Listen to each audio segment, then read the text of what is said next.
Halo, selamat datang di Use Channel. Pada kesempatan kali ini, saya akan membahas beberapa permasalahan yang mungkin rekan-rekan temui pada saat akan menginstal aplikasi Dapodik versi 2022, dan juga permasalahan yang kamu hadapi pada saat sedang atau sudah menggunakan aplikasi Dapodik versi 2022. Oke, kita langsung saja masuk ke tutorial kita yang pertama. Nah, pada tutorial yang pertama ini saya akan memberikan solusi bagaimana caranya jika kita tidak bisa uninstall aplikasi Dapodik lama dari komputer kita. Nah, seperti biasanya, jika kita akan menghapus sebuah aplikasi dari komputer, kita masuk ke control panel, kemudian program and features, kemudian kita pilih aplikasi-aplikasi di sini yang akan kita hapus.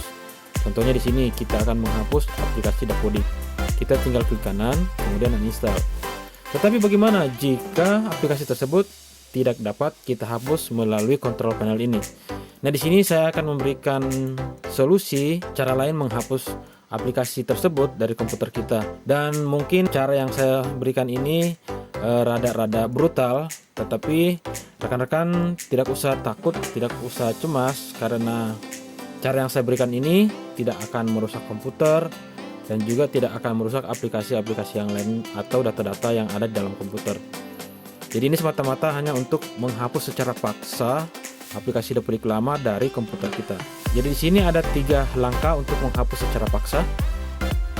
Yang pertama, kamu masuk ke local disk di drive C, ya.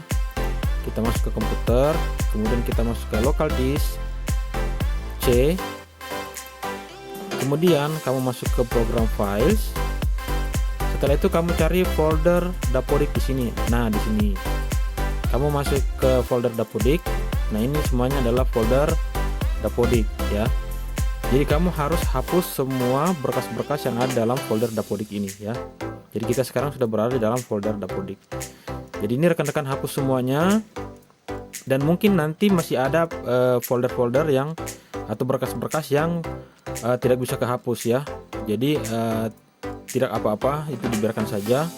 Nah, setelah kamu berusaha untuk menghapus semua berkas yang ada di dalam folder Dapodik ini, setelah kamu mengobrak-abrik, ya istilahnya mengobrak-abrik seluruh berkas-berkas Dapodik di sini, nah kamu tinggalkan dulu local disk C ini. Langkah yang kedua yaitu kamu install aplikasi terbaru yang kamu sudah download. Nah, di sini saya mencontohkan aplikasi Dapodik versi 2022.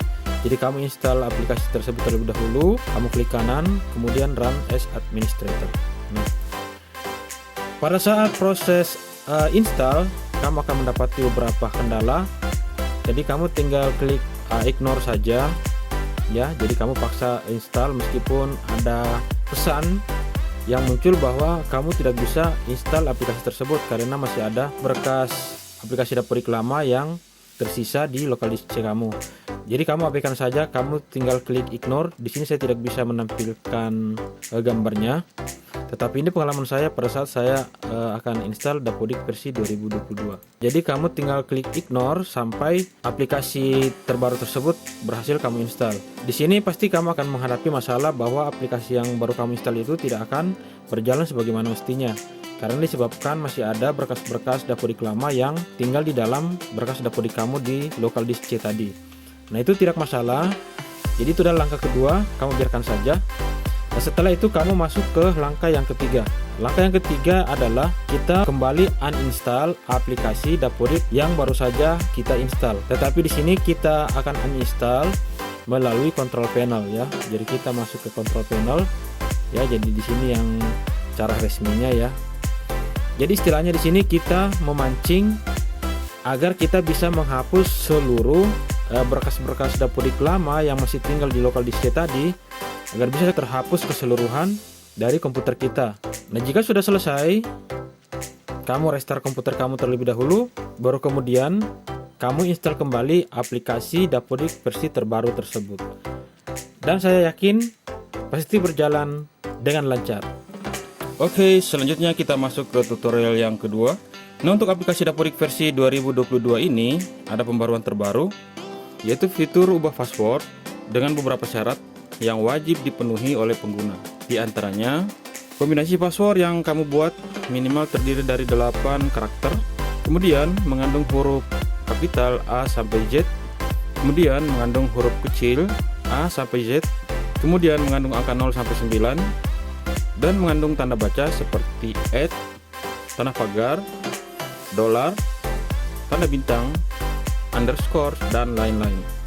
Permasalahan yang sering terjadi pada saat akan mengganti password lama ke password yang baru adalah adanya pesan bahwa password lama yang kita masukkan itu salah, meskipun sebenarnya kamu sudah menginputnya dengan benar.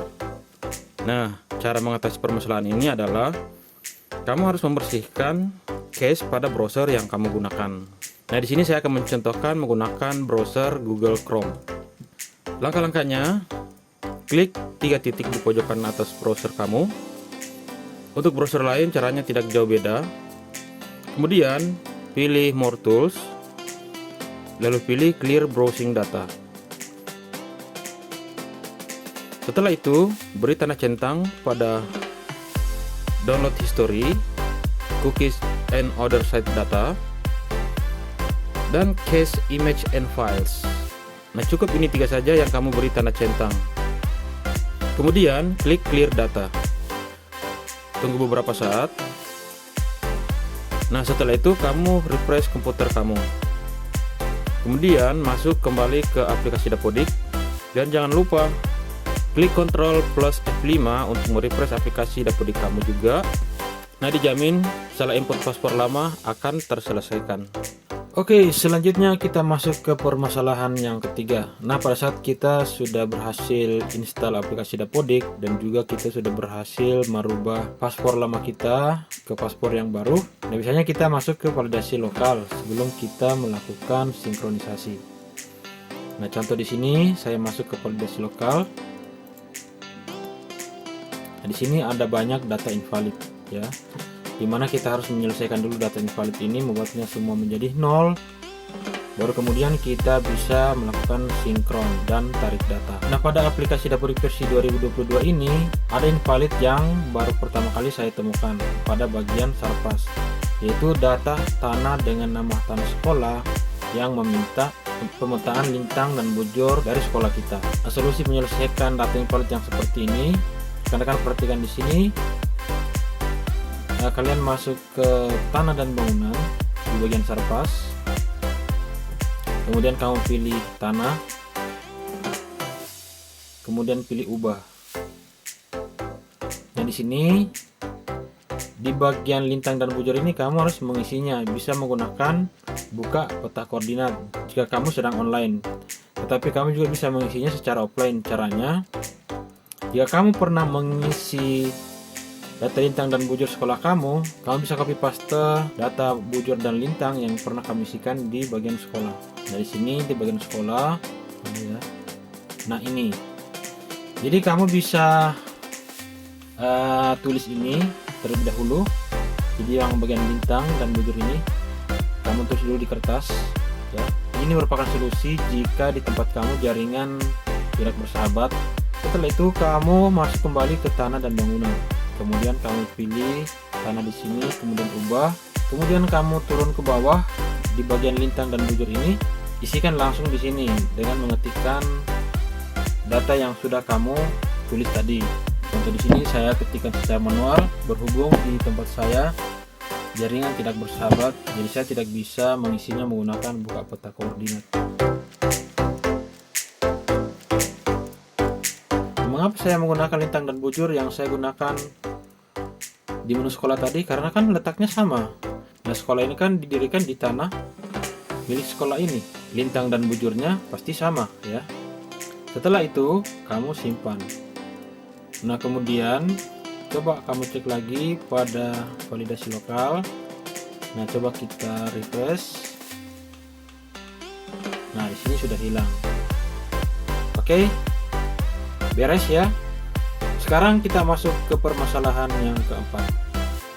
Nah, permasalahan yang keempat yang paling sering kita temui pada saat pengisian aplikasi Dapodik adalah banyaknya invalid di bagian Sarpras mengenai data periodik alat yang ada di dalam kelas. Nah, bagaimana cara menyelesaikan data invalid ini? Ya, kita harus menyelesaikannya secara satu persatu, jadi tidak bisa sekaligus ya. Jadi di sini dibutuhkan kesabaran kita untuk menyelesaikan data invalid yang ada di sini. Nah, untuk menyelesaikan data periodik yang bermasalah ini, kita harus masuk ke bagian alat angkutan dan buku. Setelah itu kita pilih data kelas yang data periodiknya bermasalah. Contohnya tadi kan di sini data periodik yang saya akan perbaiki adalah berada di ruang kelas 3A. Di sini ada berapa ya? Di sini banyak. 1 2 3 4 5, ada 6 7 8. Ya, sekitar ada 8. Nah, di sini ada alat-alat yang bermasalah atau belum diisi data periodiknya ya. Kita masuk ke bagian Sapras, di bagian sub menu alat angkutan dan buku. Kemudian pada pilih ruang di sini, kamu pilih ruang kelas 3A. Nah, oke, ini tunggu beberapa saat. Kita klik bagian plus ini agar alat-alat yang ada di dalam ruangan tersebut bisa terbuka di sini. Nah, kalian bisa lihat di sini di ruang kelas 3 ini saya belum mengisi data periodik dari alat-alat yang ada di dalam ruangan tersebut ya. Jadi kamu tinggal pilih alat-alat ini satu persatu. Seperti contoh di sini, saya memilih jam dinding, kemudian saya memilih menu aksi. Di sini ada periodik ya, periodik 2021-2022.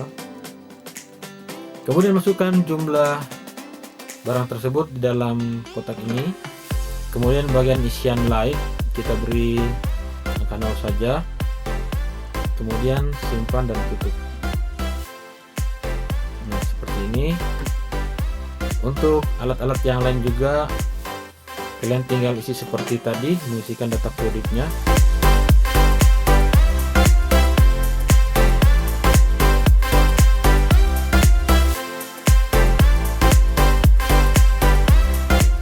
Oke, sekarang kita cek ke bagian validasi lokal. Nah, tadi kita mengisi data periodik sekitar 8 alat di dalam ruang kelas 3A. Sekarang kita refresh. Nah, sekarang sudah berkurang dari 86 menjadi 78 invalid. Nah, coba kita cek di sini apakah masih ada data periodik yang belum diisi di ruang kelas 3A. Nah, sekarang sudah tidak ada. Nah, jadi untuk menyelesaikan data invalid yang ada di bagian Sarapras ini, rekan-rekan kamu tinggal melihat di sini apa yang diminta dari permasalahan ini. Jika kamu menemukan data invalid seperti ini, nah terdeteksi data tidak wajar, ruang kelas dengan nama ruang kelas 2B tidak memiliki meja siswa, berarti kamu belum menginput alat pada ruangan tersebut.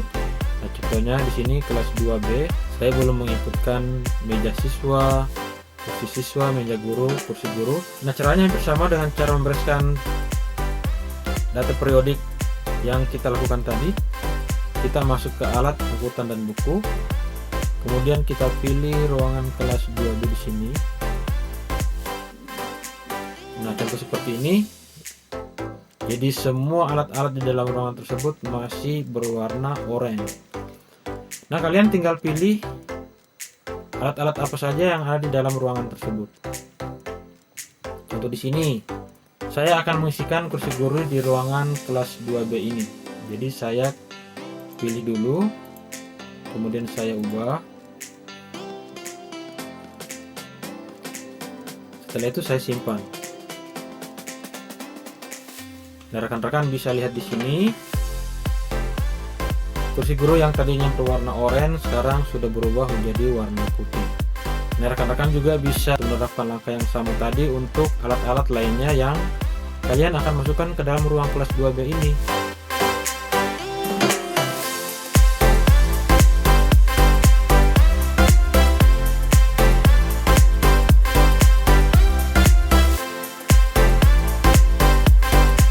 Nah, setelah itu kamu bisa langsung masuk ke tahap selanjutnya, yaitu mengisikan data periodik dari alat-alat yang ada di dalam ruangan kelas 2B ini. Oke, demikianlah solusi yang dapat saya berikan untuk 4 permasalahan yang biasanya kamu temukan pada saat akan install aplikasi Dapodik terbaru, dan juga permasalahan yang kamu hadapi pada saat kamu mengisi atau melakukan pengisian pada aplikasi Dapodik. Oke, semoga tutorial ini bermanfaat buat rekan-rekan semua. Jangan lupa kamu tinggalkan jejak berupa like, subscribe, komen, dan bunyikan lonceng notifikasi untuk mendapatkan notifikasi terbaru dari channel ini. Oke, terima kasih. Salam sehat dan salam satu data.